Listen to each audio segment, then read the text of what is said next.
கடகராசிக்காரங்களுக்கு பார்த்தீங்கன்னா இந்த காலகட்டத்தில் ஒரு மன அழுத்தத்துலேருந்து இப்போ தான் ஒரு நிம்மதி பெருமூச்சு விட்டாங்க. ஏன்னா தனம் சார்ந்த விஷயத்தில் ஒரு அழுத்தம், ஒரு கடனை வாங்கி அந்த கடனை கொடுக்க முடியாமல் ஒரு பகுதி அளவு தான் கடன் கொடுத்துருப்பாங்க.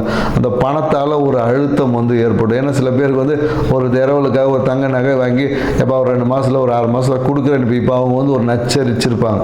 ஸோ இந்த மாதிரி அழுத்தங்களை சந்தித்த கடகராசிக்காரருக்கு இந்த காலகட்டத்தில் இப்போ தான் அந்த கடனை கொடுத்து ஒரு நிம்மதி பெருமூச்சியை விடுவதற்கான ஒரு வாய்ப்பு என்பது இந்த காலகட்டத்தில் இருக்குது. ஸோ இந்த காலகட்டம் எப்படி இருக்கும்னு பார்த்தீங்கன்னா, குறிப்பாக என்னன்னாக்கா அந்த கால் பகுதியில் ஏதாவது அடிபடுறது, இல்லை கால் வீங்கிறது, காலில் இந்த நீர் கட்டி, இந்த மாதிரியான ஏதாவது ஒரு சில உபாதைகள் வருவதற்கான வாய்ப்பு இருக்குது. சில பேர் என்னன்னாக்கா அந்த கௌரவத்திற்காக என்னன்னாக்கா வெளியூர் பயணங்கள் போவாங்க. இல்லை வெளியூர் பயணத்தின் மூலமாக இவருக்கு கௌரவ அதிர்ஷ்டங்கள் அப்படின்னு கிடைக்கும்.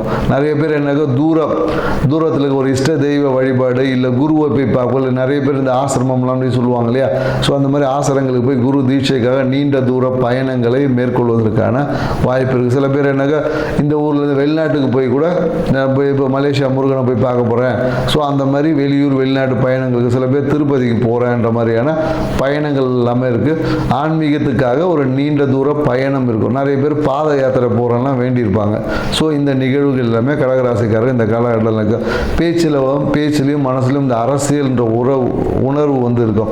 நிறைய அரசியல்வாதிகளுக்கு இந்த மூலம் அரசியல் பண்ணுறது மூலமா பண வரவு இருக்கும். அரசியல் பண்ணுவாங்க, ஏதோ ஒரு விஷயம் கிடைப்போம், அதன் மூலமா ஒரு வருமானத்தை ஈட்டக்கூடிய விஷயம். இல்லைன்னா என்ன பண்ணுவாங்கன்னா, வீட்டில் இருக்கிற காசை எடுத்துகிட்டு போய் அரசியலில் நான் போய் அதை பண்ணுறேன் இதை பண்ணுறேன்னு சொல்லி விரயங்கள் செய்வதற்கு வாய்ப்பு. சில பேர் என்ன பண்ணுவாங்க, இந்த வாரிசு அரசியல் சொல்லுவாங்க. ஏன்னா கட்சியில் ஒரு பதவியில் இருப்பார், அவர் என்ன பண்ணுவார், டக்குனு தான் சமையன்னு பார்த்து என் பிள்ளைக்கு ஒரு போஸ்டிங் கொடுங்கன்னு சொல்லிட்டு அந்த குழந்தைகளில் அரசியலை திணிப்பதற்கான, இல்லை அரசியலை ஈடுபடுத்துவதற்கான வாய்ப்புகள் எல்லாமே இந்த காலகட்டத்தில் கடகராசிக்காரங்களுக்கு இருக்குது.